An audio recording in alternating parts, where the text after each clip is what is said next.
Hi everyone, welcome back. So this video is about ball turning, but through slightly different set of eyes and slightly different approach as well. And let me explain what I mean by that. Now this video will be full of questions and struggles that my students have when I teach one-on-one here in my shop for local students. So this video will contain a lot of these questions and struggles and solutions to those, because I always try to individualize the approach for every student that I have here. So there are no two same person on the planet, so you have to adapt on the fly and find out what suits the best for that particular person. So this video hopefully will explain a lot of those mysteries, let's say, or struggles, and it's going to be a slightly different ball turning video, because I won't guide you through all of the steps to make a ball. Instead, I'll focus more on common problems and how to deal around those. So let me just dive right in. Now, just before that, let me just say thank you to all of you that support my work, my videos and everything. And it's been a really different kind of journey for me. And I mean, we are over 45,000 subscribers, and I could never imagine something like that happening. And once again, thank you all. And now we can get on with the video. So one of the biggest struggles and questions are regards to tool rest height, also the distance from the blank itself. So now this little trick is something that I've seen from Glenn Lucas, and it's a really simple one, just to get you roughly where you want to be. So if you want, you can turn on the lathe and just mark a little white dot in the center. Now place your pencil flat on the tool rest, position it in the very center, and just drag a line to the left. Now that's your center line of the blank itself. Now if I position, let's say in this case, ball gouge, and position it the way I would use it to cut, you can see I'm 3-4 mil above the center line. Now I would be a little less than that, so let's say 2 mil above the center line. That's the sweet spot for me. Now somebody likes to turn more on the center line itself. I usually don't recommend that you go beneath the center line. So again, I don't find this that it has to be crucial, but again, I like to be slightly above that center line. So even if I'm slightly over, in the first case here, 3-4 mil above the center line, I'm still okay, and that's a good position to be in. Now in terms of distance between the blank and the tool rest, now I've seen a lot of recommendations on YouTube that you need to be as close as you can. So that would mean something like this. So this is basically 2 millimeters, and I don't recommend this for a few reasons. One, you are really close to a workpiece. Now if you're not careful, you position your tool rest, and let's say you have the imbalance here, or a lump, let's say, on the blank that will cut on if you're not careful and you don't spin the wood before you turn on the lathe. Now the second issue is, if you want to position the tool rest, the tool on the tool rest like this, sometimes what can happen if you're this close to the blank, you will put the gouge before in the wood instead of on the tool rest, so it will make quite a violent bang over. What I do recommend is pull it back, let's say from 6 mil to 10 mil to 12 mil, something in that range. So you still have enough of the leverage and you don't have much gap here. So in this case this is around 6-7 mil, and what that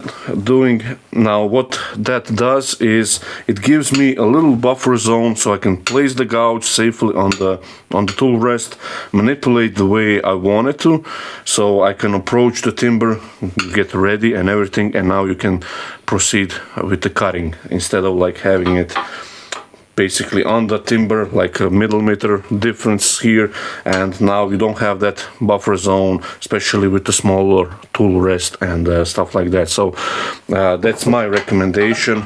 So get it around 6 mil, let's say. That's a good spot. This is, so the pencil is 8 mil, so this just barely doesn't want to fit in, so that's around 6 mil.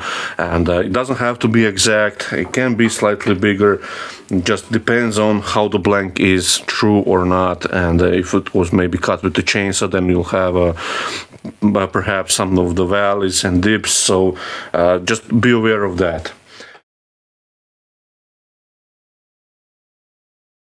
So this is another common issue that many beginners have, and that is how to position the flute orientation in terms of the blank itself. Now one of the simplest way to do this is first draw a marker line at the very bottom of the flute. So grab a marker and just draw at the very bottom of the flute a red line. It doesn't have to be red, but red is quite visible. Now, how this works: so if I want to let's say clean this corner here of the blank and I want to go to the left, so I will close the flute to the left until I see no more of that red marker. So that's this spot here. So I don't see the red line. The flute is now facing at around 10 o'clock. So if you like don't want to see, watch where the flute is in relation to clock face, you can draw that red marker line and rotate the gouge until you don't see that red line anymore. So this is a cool little trick I saw from Kirk here, which is he's a master wood turner. I believe he teaches at Craft Supply USA. And if I want to go to the right, then just rotate the flute to the right until you don't see here any more of the red line. At the tip you probably will see it, but here at the flute itself you won't see it at all. Now this flute is now facing at 2 o'clock, and that's your nice sweet spot to take nice cuts. So I've seen a lot of YouTube videos where they use a bow gouge basically facing 12 o'clock. Now if you're using like a shear cut with just a tip of the tool, or just on each side of the tip of the tool, then you are okay. So that's slicing at the very tip. But if you like neglect where you are and if you grab more of the wing, this will be really nasty catch, because this now wing is unsupported and it will grab and it will bang it over, and this will happen in a speed. Many of the wood turning accidents does happen really quickly, so just be aware how you position that flute. So one more time, if I go to the left, then I would rotate the flute to the left, just clean off the dust, until I see no more of that red line. Now for me that's like muscle memory, and I would adjust on the fly. On the cut itself I would close the flute or open it up a little bit, it depends on what I want in terms of cut. But for the most beginners, for the most cuts, 10 o'clock flute position to the left is perfect sweet spot. And or if you close the flute until you see no more of that red line. Same goes to the right. Close it until you don't see the red line here, and that's now 2 o'clock position, and that's now great position to go to the right, or let's say for the hollowing.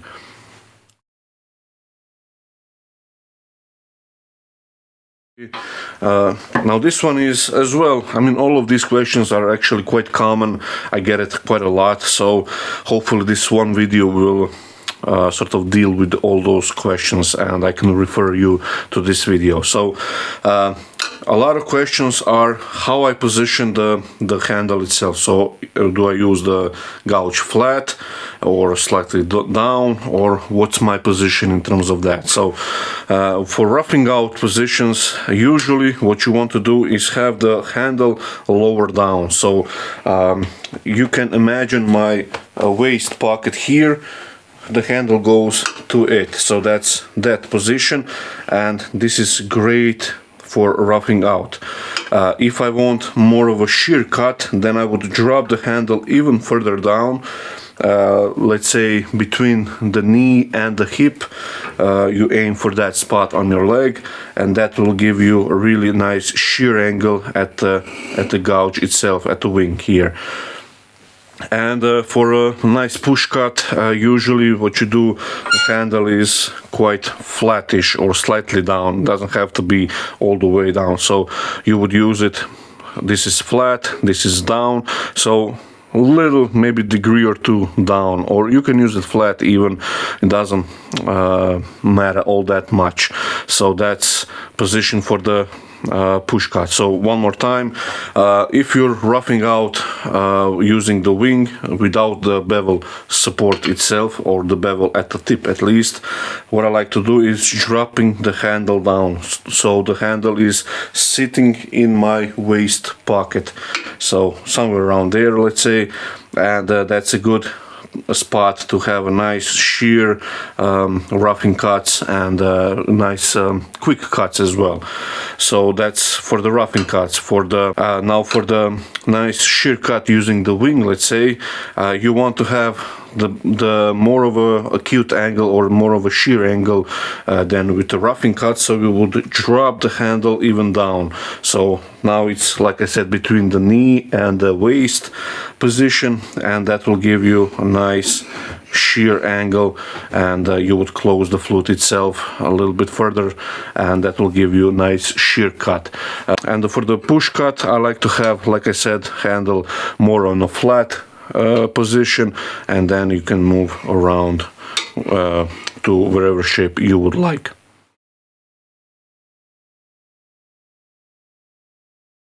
So this question is quite an interesting topic, and every turner has its own preference, let's say.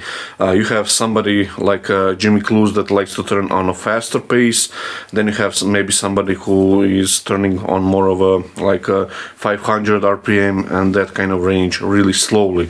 So you just have to find what works for you. Now, there are a few safety aspects of this particular topic that are quite important, and that is, first of all, if you're putting on the wood on the lathe, especially like cross grain like this, make sure it's nice and sound. So first of all, you don't want to have a nice loose bark that can fly off, or a major split that can break off in instant when you crank up the speed. So wherever you put the timber on the lathe, make sure it's nice and sound without any cracks and checks and stuff like that.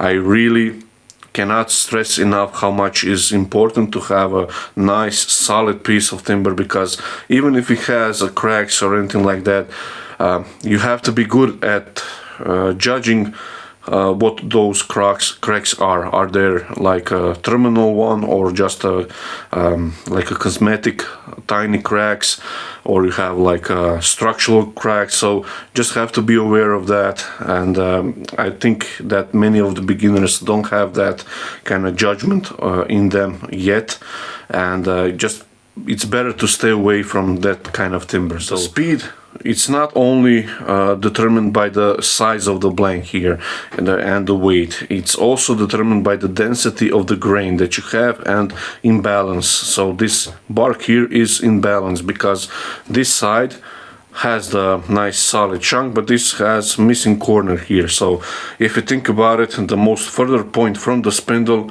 is this corner, and in this case we don't have it here, so this will be off balance. So what I like to do always is start low, so bring the speed down, turn on the lathe, and start with a potentiometer here with a knob, and slightly bring the speed up. Now if you're just starting out, be below 1000 RPM.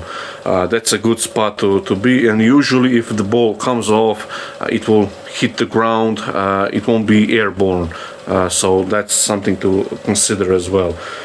Now usually what you want to do is turn on the speed until the lathe starts to rattle. Now this is quite a nice beefy lathe, and currently I'm at 944 RPM and everything is nice and sound still.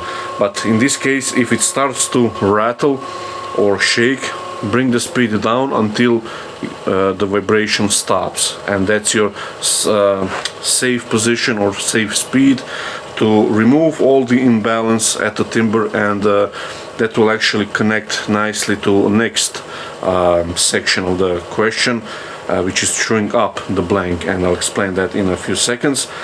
Now the important thing is you don't want to turn a piece of wood on the lathe if the lathe is rattling all around, walking on you and anything like that, vibrating, shaking and so on, because it's much difficult to get your blank nice and true. This kind of size of blank and this kind of imbalance, and I can already assess what's going on with the lathe. I can go probably to the max RPM on this pulley, and that's 1668, and again I feel a little vibration, so what I would do is just bring it down a little bit until the lathe starts to stops the shaking, the vibration, and that's your first stop in terms of speed. Once you true up the blank, then you can increase the speed a little bit more.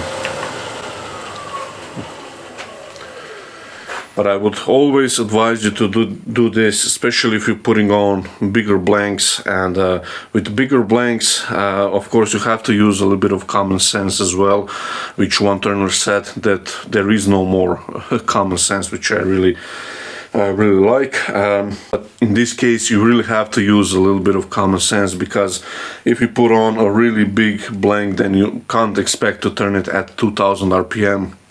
Start slow, keep it beneath the 1000 RPM if you're not sure, and that's your like best bet to have.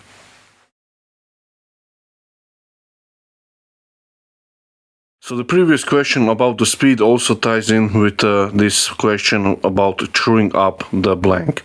Now some of the students had a problem of they could not get it nice and true. They would always have a wobbly ball blank, and once they return it and put it on a chuck, it will still vibrate or bounce around even more, and then they would have to again finish the outside, scrape it, or do whatever they want. So the speed here also comes into play, because again, if you turn on the speed way too high and the lathe is vibrating a lot, then it's quite difficult to get a nice and true blank. So what you would do first, again, what I like to do is remove the corners. So if I'm doing the out flare ball, like with bigger diameter on the top, then I know that all of this corner here will be waste anyway. I don't go with the diameter first if the blank is cut on the bandsaw like this. If it's not, if it's like a hexagonal, then you can true the diameter first. But in this case, the point here, or the corner, sorry, is the furthest most point away from the spindle, so that's the most where your imbalance would be. So what I want to do again is remove all of this corner here. You want to get the blank nice and true, remove everything that you don't want in the final piece. So true up the top here, the corner, the bottom, the side, the diameter here, and that way you will know what you have in terms of nice, clear and nice and true blank. So what I like to do in terms of truing up, and that is I like to scoop out the corner. So position yourself, handle down, like I've showed you a few questions back. Close the flute until you don't see that red line, and remove the corner. I'm not riding the nose bevel, but I'm riding the bevel here underneath. So it's a little bit confusing, but in most cases this is what I like to call a draw cut, because you're dragging the gouge towards yourself. and I'm using the wing of the gouge.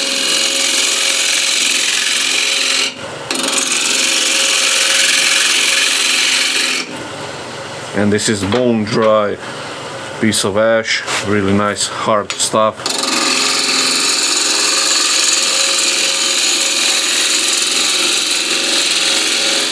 And in most of my videos you've seen, when I remove enough of this corner, in one swooping motion I will go into push cut and screw up the diameter here.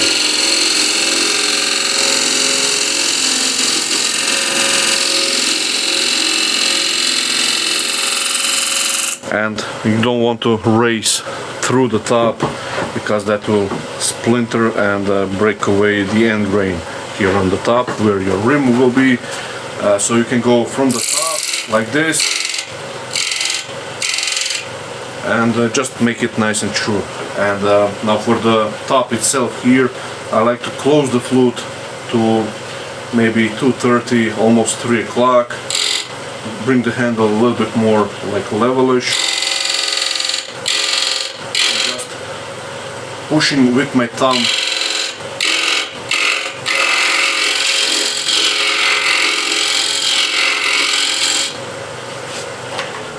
So we have the top, the side, nice and true, and still have the bark here, which we have to remove. So I'll reposition the camera so you can see here what's happening on the bottom, and a lot of turners have troubles here with the bottom itself, and I think it's one of the easiest jobs that you can have. And now once you remove the corner here and smooth out the inside, you can see here at the shadow line, it's nice and smooth. There is no oscillation anymore. So now everything is nice and trued up, and I can bring the speed up.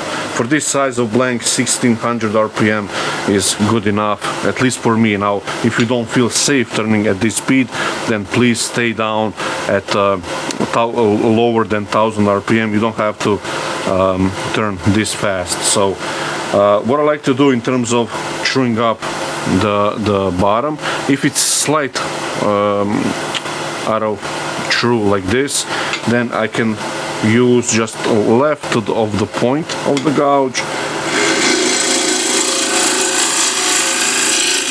and I'm squeezing my hand and dragging the gouge towards me, and that does the job really nicely. Alternatively, if it's a bigger oscillation, then I use the wing and just go straight in like this. So now our blank nice and true apart from the bark here, so I can remove that as well, but I'll do that off the camera, and we'll focus on the next question. Now the famous push cut, how to do it properly on the outside of the bowl. Now if you want a really nice clean surface, push cut is probably the best option. Now I don't like, and many turners will disagree with me, and that's okay, I don't like the terminology push cut or pull cut, because I think that has nothing to do with type of cut. It usually, for me, everything is how you position the tool itself approaching the timber here. So I can do a push cut, let's say, using my right hand,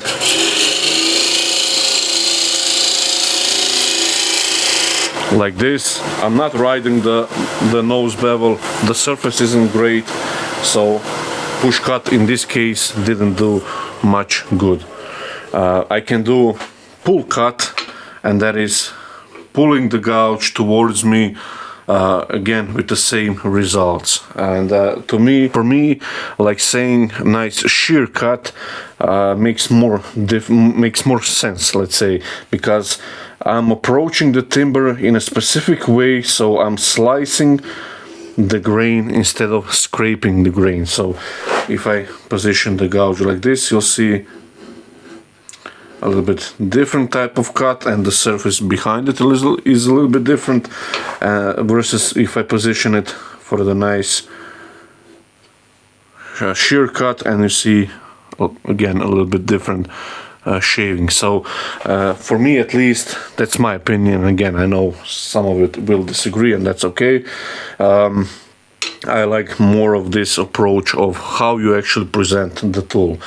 Now, one of the biggest issue or the obstacle for a nice push cut is you itself. So the turner itself is, I would say, cramped or in fear, because what I've seen most of the time is they try to manipulate the gouge using the left hand, and it's usually get in the way, and they are way too tense around the lathe. And first of all, what I try to do is make them feel a little bit more comfortable. So now what I try to do when I see that kind of tense situation, that they are tense and they cannot relax, I try to guide them through together with the cut. So what I would do, I would stand in front of the blade, in front of the blank, or in front of the bowl. I would basically hold, or I would basically pull the gouge in a push cut orientation towards myself. They would hold the handle and everything in a nice position that they usually do, but I want them to see that even if they take like 10 mil bite, everything is okay if you're riding the bevel properly, and you just have to relax. Now, some of the students have like this overhand grip, which was getting in the way with the tool rest. So I said to them that they should drop it down, so they can basically hold it if they want like this, but you don't want to be your left hand like an obstacle in terms of direction that you want to steer the gouge. Now that's the other thing quite important, and that is steering. This little guy here, this tiny bevel at the nose of the gouge, that's your steering wheel. So if you do any motion at the handle, this will get exaggerated on the wood, and this is how you basically steer. So if you want nice sloping or nice finishing curve on the outside, nice smooth curve, then you have to move smooth. You don't want to have a sudden jolt of handle, because this will exaggerate the motion at your right hand on the timber here. So biggest advice would be just relax a little bit, calm down, position yourself so you're comfortable standing. Don't place your right or your left hand anywhere near the gouge that will obstruct its path through the desired curve. I'm lost for words. So again, don't put your left hand anywhere where it will obstruct the path that you want to go with the gouge. So when you're more experienced, then you can use a push cut and have the left hand here and manipulate, and I will show you that. But for a beginner, it's much easier if you go like this. So again, I'm dropping the rest, I'm cutting at center height. The handle is flattish, so it's more or less level. The flute is, I would say, 9:30 o'clock. Now here we'll take a little bit bigger bite, and then towards the top it will get gradually smaller, but I want to move nice and smooth.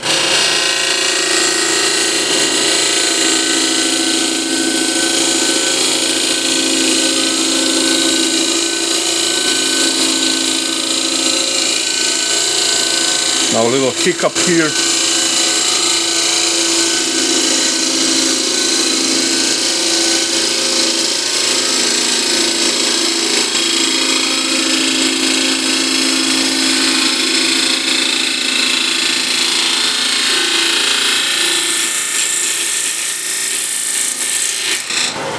There we go.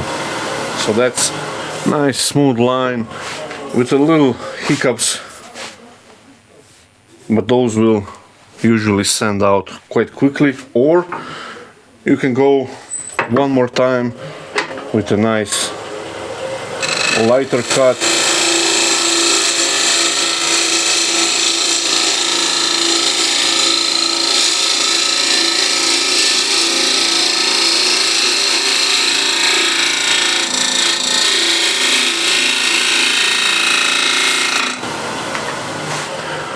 Now the reason I showed you this with one hand is another issue that many turners have, and that is they push the gouge firmly into the wood, and that's your biggest mistake that you can do when doing push cut itself or shear cut.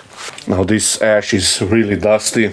It's, like I said, bone dry, but it cuts beautifully. You can see that's a really nice polished surface. Doesn't need any work to it at all. So what I try to do now is show you what happens if you put too much pressure on the wood.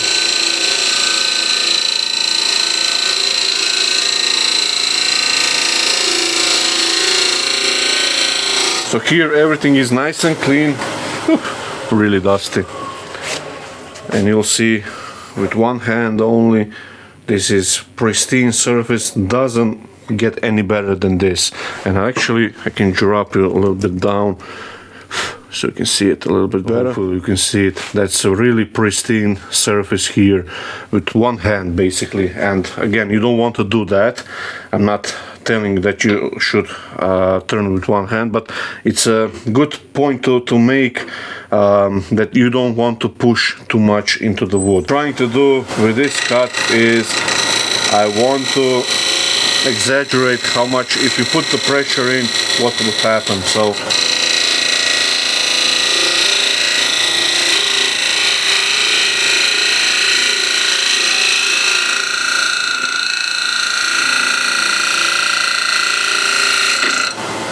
okay, so I managed to get a little bit of vibration at the top, so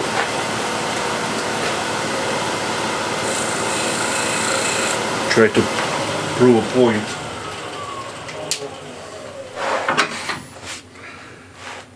So I'm not sure if you're going to be able to see. So you saw I use a red marker, and I'll actually use a blue one. Maybe it will be a little bit more visible. I couldn't get the wave to start a little bit below, but it started here, so that will be good enough. Okay, so hopefully you can see this striations, the blue mark here.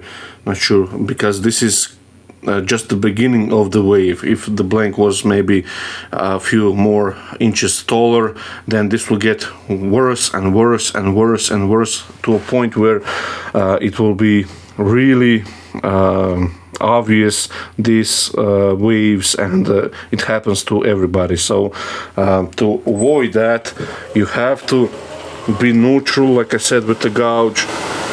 You don't want to push hard into the wood, just let the gouge glide over the surface. So let's smooth this out.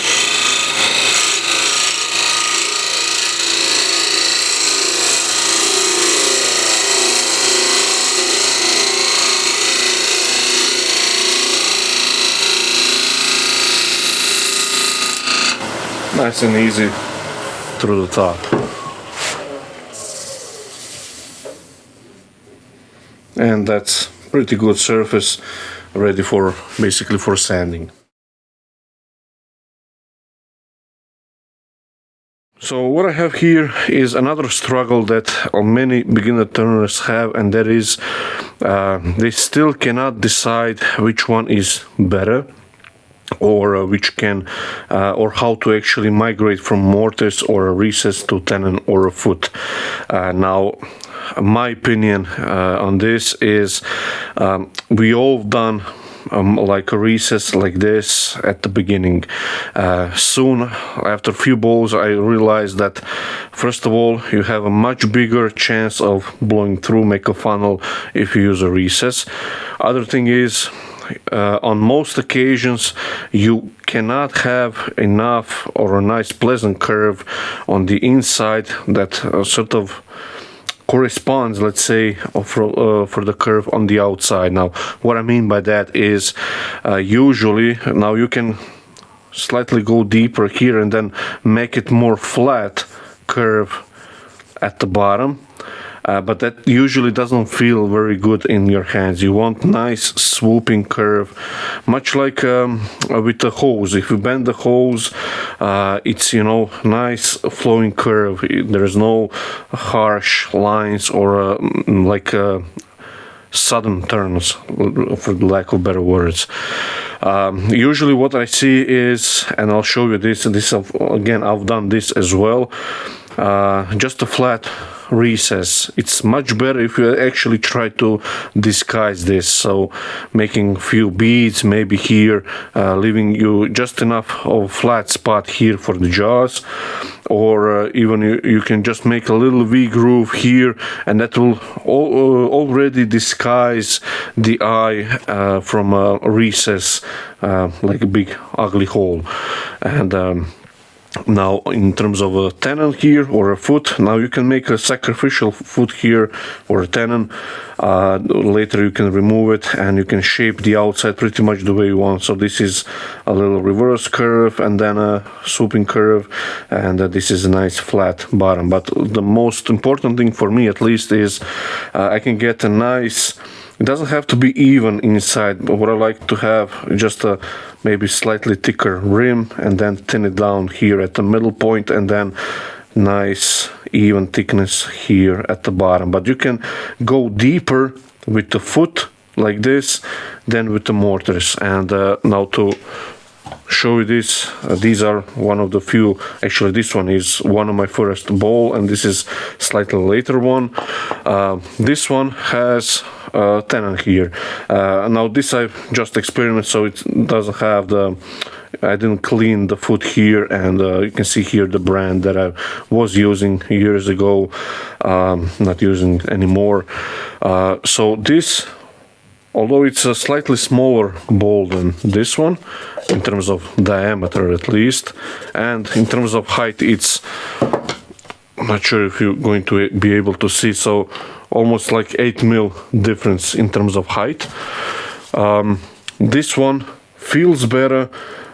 In terms of inside, feels much better, and it's almost the same volume that you can fit in the inside. Now this one doesn't have the bad curve, but if you want to have nice flowing curve here on the inside with a mortise like this or a recess, you have to go slightly shallower. So that's something to consider as well. So again, they both look pretty much the same in terms of like proportionally, but here on the right, to me, at least to my eye and feel, it's much better, and it's deeper bowl instead of this one here, which is bigger blank in total, but it's shallower and it has way too much weight on the bottom, and it's a little bit too clunky here. This one, this size of the foot is 1/3 almost, so it's a good enough size for this kind of bowl, and it just feels much more pleasant in your hands and just more natural, let's say, instead of like this one. It's not bad by any means, but you soon will find out the like restrictions of having a mortise or a recess like this. Again, it's much better if you disguise it. This is again one of my first bowls, and I, like you as well, like beginner turners, any other one, I've done the same stuff, and but soon again I've migrated from using a recess on the bowls, and had way less, like in terms of funnel making bowls, and just had much more pleasant, in my mind at least, curves and everything when you have the foot or sacrificial foot, and you know, like a nice general shape with the flat bottom. So hopefully this explains a little bit in terms of more recess or a tenon. Another few big issues that most of students have, and that is how to get this surface now, once you have a few facets like this, how to get it nice and smooth and not go, let's say, with the push cut. So You can use a ball gouge with that shear angle, so dropping the handle way down and using the wing here, and you just close the flute. It's almost touching with the right wing, but you cannot touch it, so hope you see that, and the handle goes way down. So you can use it like that. What I usually recommend is using a scrape press. Now, you know I use most of the time standard scrape press, but for somebody who's just starting out, using standard scrape press can be quite intimidating. So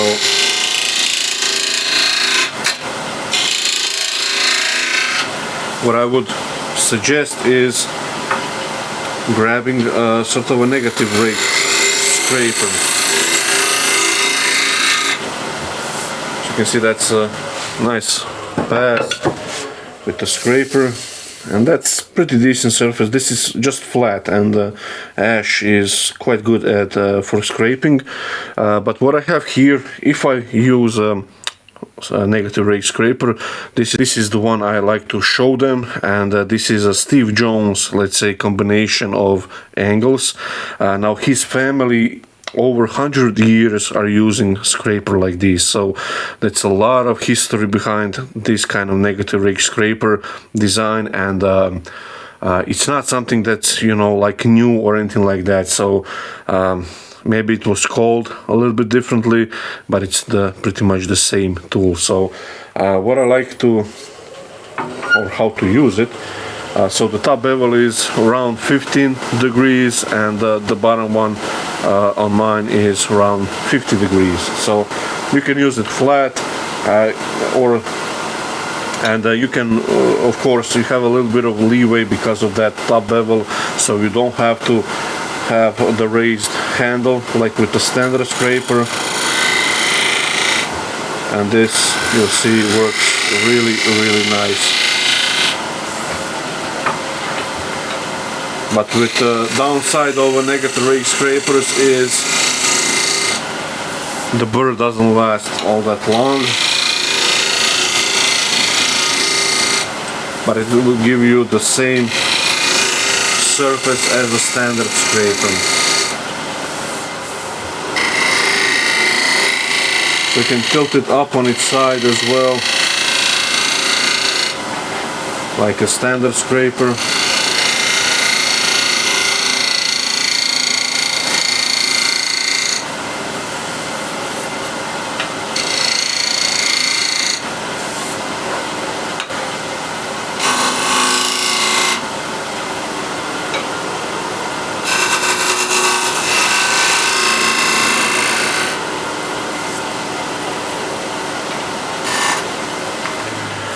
And you'll see that's really decent surface. Again, straight from the tool, nothing wrong with start sanding here. And that's what I'm going to do off the camera. So I'll just lightly sand this so we can move forward for the inside. You can see if the light will allow. So nice surface. Really easy, and this is some discoloration. These are not cracks, so really nice.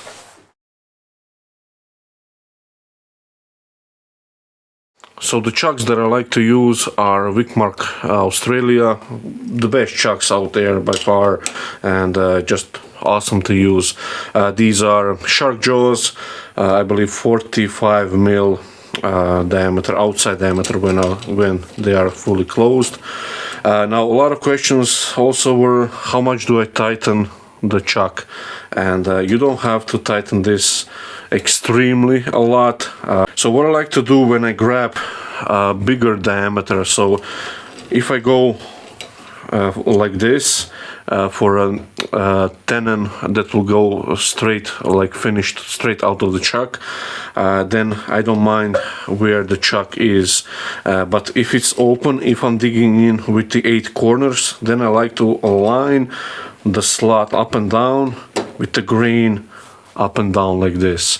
Usually it squeezes on the same part of the grain, so that usually helps out a little bit.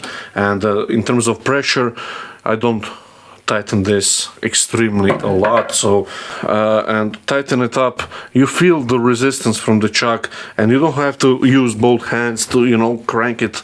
There is not like point to that.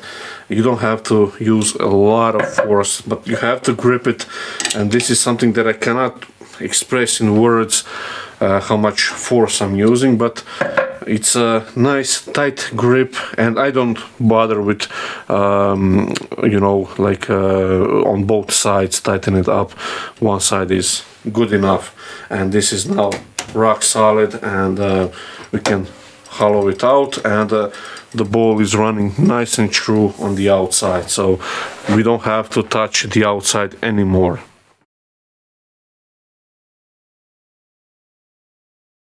Get the nice flowing curve, so we need to hollow this out. Start with the gouge on its side until you get in the wood.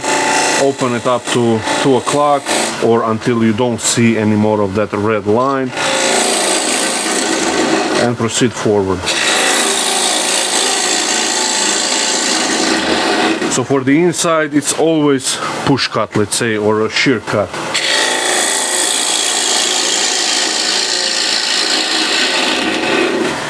Now, usually at this stage, everything is okay.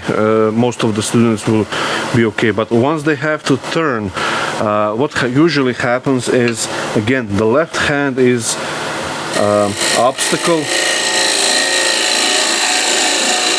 They get to this stage quite good, but then they try to steer with the left hand, and usually what happens is they get off the bevel.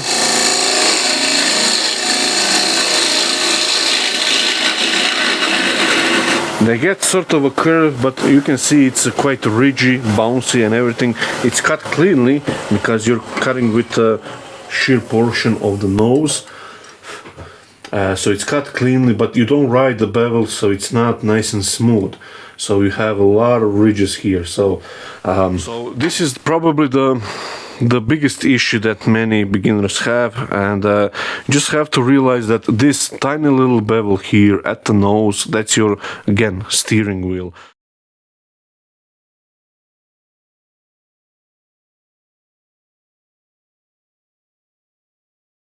So if I place the pencil here at the nose bevel, you can see where I need to be with the handle to go straight into the ball. And usually that's something, if the handle has to be away from over the bedways, it's something like frightening. So you don't have to be frightened, because you have to line where you want to go with this bevel. So if I'm like making close spots, then the handle usually is way over to the right. So and if I want to go like that to the center, then you can see the handle is pretty much in line with the bedways. So this little bevel here is everything that steers, and you steer it by, first of all, gliding over the surface you're resting it on. So the wood you're cutting off, this little bevel will sit on it, or slightly ride on the bevel, let's say. But you steer with your right hand moving left or right. So what this looks like in action, again, you won't see a lot of pressure. You don't need a lot of pressure. So we go straight into the wood, open up a gouge a little bit. Again, I don't need the left hand. Now watch where the handle goes, how it moves to the left.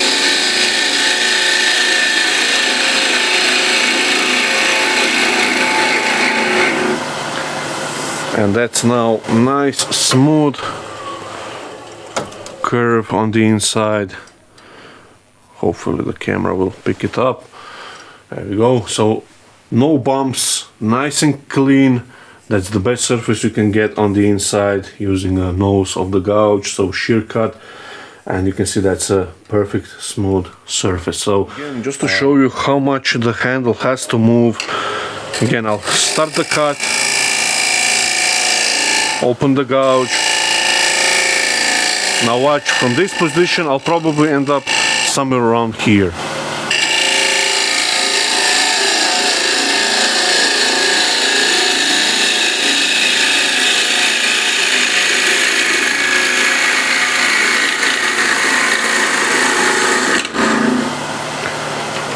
So that's quite a big of movement, and you have to do that movement if you want to get nice flowing curve.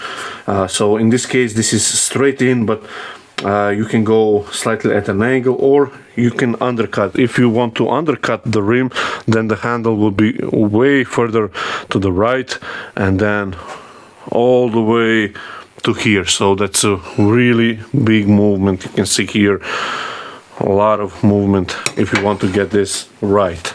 So hopefully this explains a little bit on how to get nice smooth inside. Stage.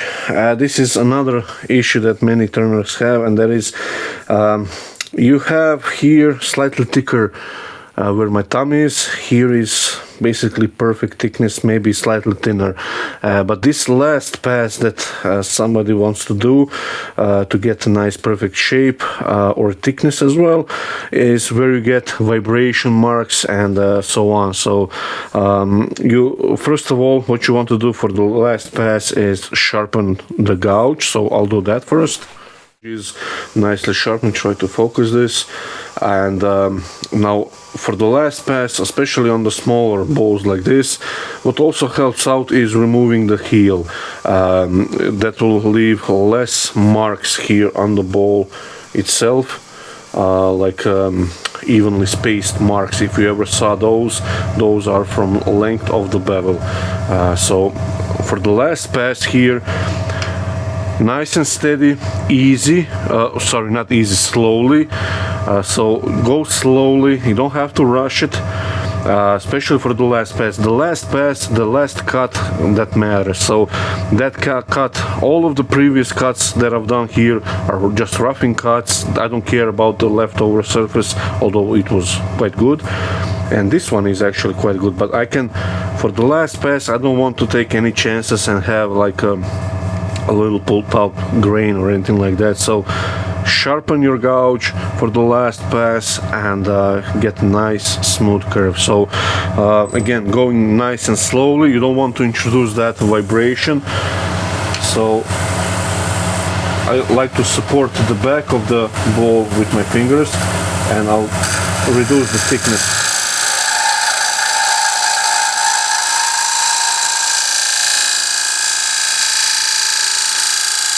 Nice and slowly.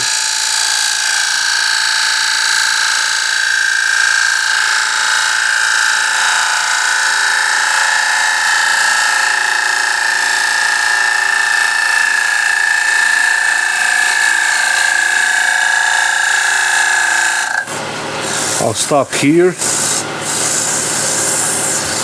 I want to take one more pass here.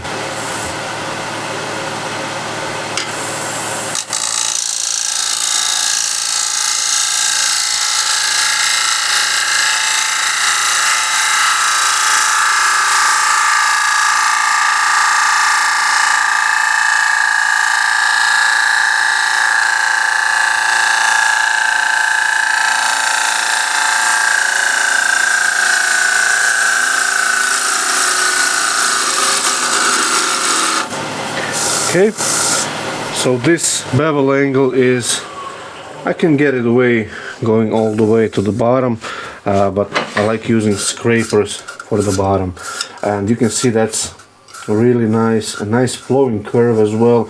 And the thickness is so slightly thicker here at the rim, slightly thinner at the middle section, and then the middle section is just slightly thicker, just a hair going to the bottom. And now for the bottom you can use scrapers, or you can use bowl gouges as well. Just show you both actually. So I don't like to go this way, I like to go this way into end grain. I know it's a little counterintuitive, but you're practicing your last cuts.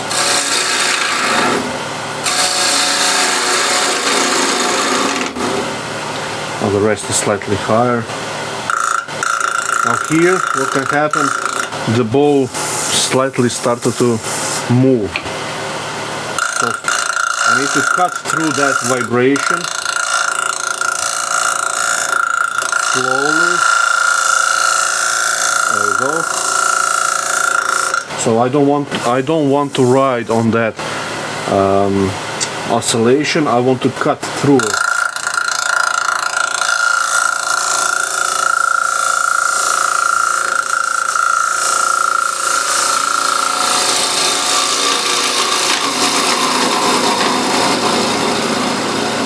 Yeah, nice and slowly through the center, and that's nice flowing curve to the bottom. There we go. So that's looking all quite nice. If you have to adjust slightly, or you have a little ridge or anything like that, I do recommend that you use for thinner bowls like this negative rake scraper, because especially if you're a beginner, if you're more experienced, then you can use standard scrapers. Especially here at the rim, you can tilt it up on its side as a shear scraper, and that will reduce the amount of edge that will go into the wood, and it won't feed itself in. Using a negative rake scraper, you can use a lot of the edge at once, and it won't dig in, it won't feed itself in. So that's the great advantage of using the negative rake scrapers. So here is that vibration.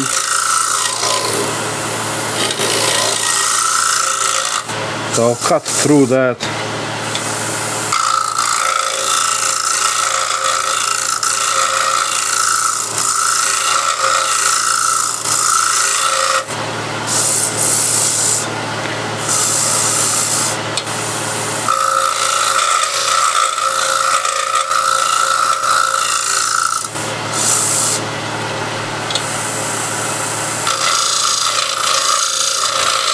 And here for the rim, I like to raise the scraper up on its side. I just get much better finish from the scraper. And I don't mind if it's a negative rake scraper or a standard scraper. And that's now finished bowl with a nice flowing curve. And this can be sanded now, and you'll be done. So hopefully this little video with a lot of tips and tricks will help you out with some of the common problems you have on turning your first bowls. And again, thank you for watching, thank you for support, and see you in the next one.